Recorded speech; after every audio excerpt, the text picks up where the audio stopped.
হেফাজতে ইসলাম বাংলাদেশে ইসলাম প্রতিষ্ঠার জন্য একটি রক্ত জোড়া সংগঠনের নাম।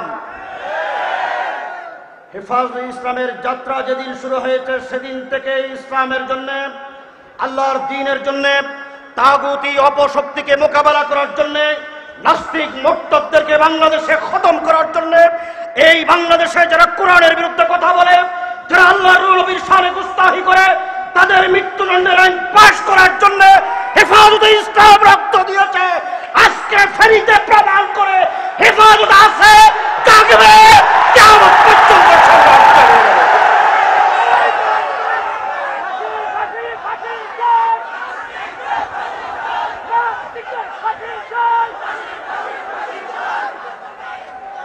সময় কম, আমি অনুরোধ করব স্লোগান না দেওয়ার জন্য, যেহেতু সময় কম।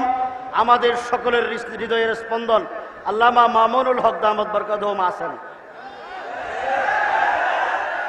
বাতিলের সাথে আপোষ হবে না। আল্লামা জুনায়েদ বাবুনগরী মামুনুল হকের নেতৃত্বে এই দেশের সকল অপশক্তি হেফাজতে ইসলাম মোকাবেলা করবে কয়েকটা জরুরি কথা বলে সংক্ষিপ্ত সময়ে আমি শেষ করছি। কেউ কেউ মনে করেন আল্লামা আহমদ শফি রহমতুল্লাহ আলাই দুনিয়াতে নাই, হেফাজতে ইসলাম হোসেন। এইরকম কেউ কেউ মনে করেন। তাদের সন্দেহ দূর করার জন্য বলি, ফেনীর মিজান আজকে দেখো, ফেনীর মিজান প্রমাণ করেছে হেফাজতে ইসলাম আছে, হেফাজতে ইসলাম থাকবে। হেফাজতে ইসলামের নেতৃত্বে এই দেশে ইসলামী বিপ্লব হবেই হবে ইনশাআল্লাহ। আমরা সরকারের উদ্দেশ্যে বলতে চাই, আপনারা বাংলাদেশের সংবিধানে রাষ্ট্র ধর্ম ইসলাম রেখেছেন, আপনাদেরকে ধন্যবাদ জানাই। রাষ্ট্র ধর্ম ইসলাম রাখার অর্থ আপনারা সাংবিধানিকভাবে ইসলামকে স্বীকৃতি দিয়েছেন। এদেশের রাষ্ট্রীয় ধর্মের নাম হলো ইসলাম। সুতরাং ইসলাম রাষ্ট্র ধর্ম স্বীকৃতি দেওয়ার অর্থ হলো আল্লাহকে এবং আল্লাহর নবীর শানে যারা বেয়াদবি করে, এদের বিরুদ্ধে ইসলাম যেই শাস্তির বিধান ইসলাম প্রতিষ্ঠিত করেছে তাকে স্বীকার করা। কথা ঠিক না বেঠিক? বাংলাদেশের সাম্প্রতিক সময়ে একজন নাস্তিক ব্লগার, যে আমাদের আম্মা উম্মাহাতুল মুমিনিন সম্পর্কে কটূক্তি করেছে, তার বিরুদ্ধে সরকার সাংবিধানিক দায়িত্ব পালন করে নাই। সরকার আইন নিজেরা আইনের গতিতে চলে নাই। আইনের মাধ্যমে যারা কটূক্তি করেছে, সাংবিধানিক দায়িত্ব তারা পালন করে নাই। তারা পালন না করার কারণে এই দেশের আশেকে রাসূলরা তারা আইনকে হাতে নিতে বাধ্য হয়েছে। আজকের এই মিজান ময়দান থেকে স্পষ্ট ভাষায় বলতে চাই, সাতবে রাসূলদের মৃত্যুদণ্ডের আইন দেশে প্রতিষ্ঠিত করতে হবে। সংগ্রামী জনতা, আমরা সরকারের কাছে দাবি করছি, অভিজিৎ হত্যার সাথে কারা জড়িত তা প্রমাণিত হয় নাই। যাদেরকে অভিযুক্ত করে ফাঁসির মৃত্যুদণ্ড দেওয়া হয়েছে, এই আইন আমরা মানি না। আমরা এই আইন বাতিলের রিভিউ করার জন্য আবেদন করছি। এই আইন বাতিল, যে রায় দেওয়া হয়েছে এই রায় উচ্চ আদালতে বাতিল করে তাদেরকে বেকসুর খালাস দেওয়ার জন্য দাবি জানাচ্ছি। দ্বিতীয় নম্বর কথা হলো, আমরা লক্ষ্য করেছি যুদ্ধ অপরাধের বিচারের জন্য আপনারা আইনকে সংশোধন করেছেন। আমাদের আমির আল্লামা আহমদ শফী ঘোষণা করেছিলেন, যুদ্ধ অপরাধের চাইতে ধর্ম অপরাধ সবচাইতে বড়। যুদ্ধ অপরাধের বিচার হতে পারলে বাংলাদেশে যারা ধর্মের বিরুদ্ধে কথা বলবে, যারা নবীর শানে গুস্তাখি করবে, ধর্মের বিরুদ্ধে যারা অপরাধ করবে, তাদের মৃত্যুদণ্ডের আইন এই দেশে পাশ করতে হবে, পাশ করতে হবে।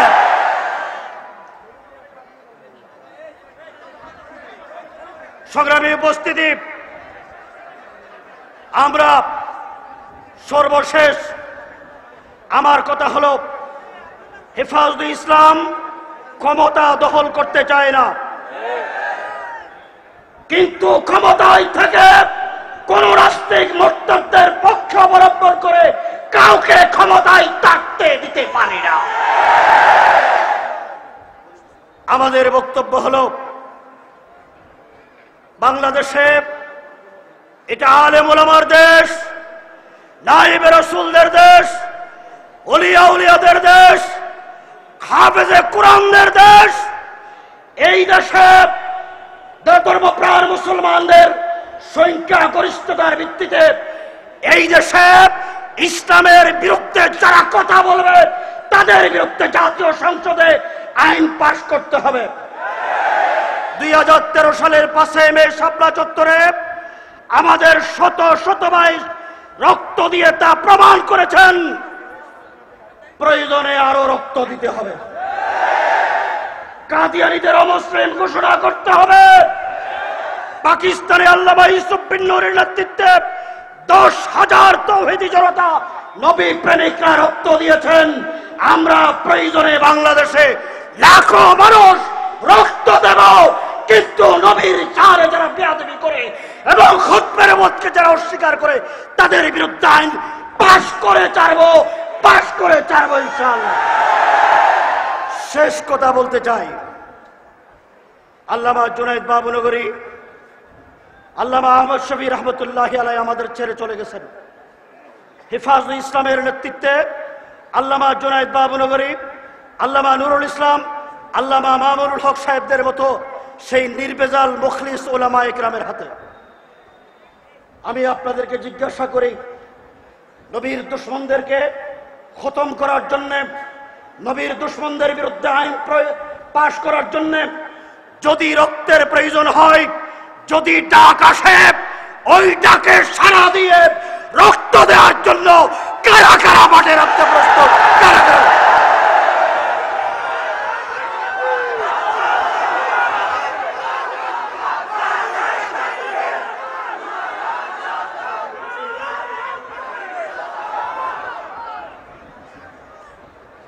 শেষ কথা,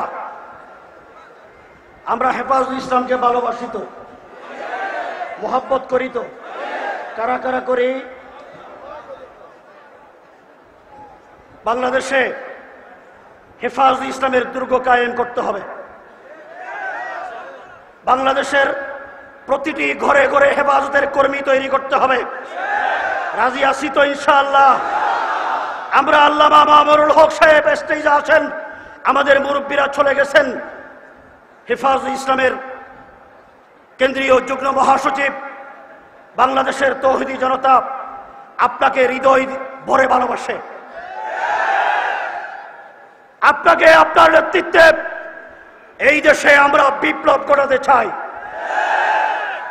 আমরা এদেশের লক্ষ তৌহিদি যুবক, তৌহিদি জনতা নিজের জান মাল কুরবান করে আল্লাহর দ্বীনের জন্য, আল্লাহর নবীর ইজ্জতের জন্য, আল্লাহর পবিত্র কোরআনের বিধান কায়েম করার জন্য যদি প্রয়োজন হয় সাগর সাগর রক্ত দিতে আমরা প্রস্তুত আছি। নেতৃত্ব আপনাদেরকে দিতে হবে।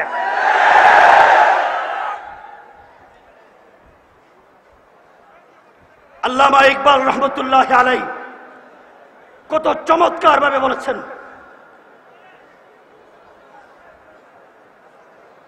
सबक मेरे पर सदाकत का, अदालत का, शुजाअत का, लिया जाएगा तुझसे का, मैं दुनिया की इमामत का। আল্লাহ পাক আমাদের সবাইকে আল্লামা জুনায়েদ বাবুনগরী, আল্লামা মামুনুল হকের নেতৃত্বে এই দেশে তাগুতি অপশক্তি, খোদাদ্রোহী শক্তি, খাতেমে রাসূলদের মোকাবেলা করার শক্তি সঞ্চয় করার তৌফিক দান করুন, আমিন। হেফাজতে ইসলাম ফেনী জেলার পক্ষ থেকে আজকের আয়োজন যারা করেছেন, অন্তরের অন্তঃস্থল থেকে আন্তরিক মোবারকবাদ এবং ধন্যবাদ জানিয়ে আমার বক্তব্য এখানে শেষ করছি। ওয়া মা আলাইনা ইল্লাল বালাগ, নাসরুম মিনাল্লাহি ওয়া ফাতহুন করিম।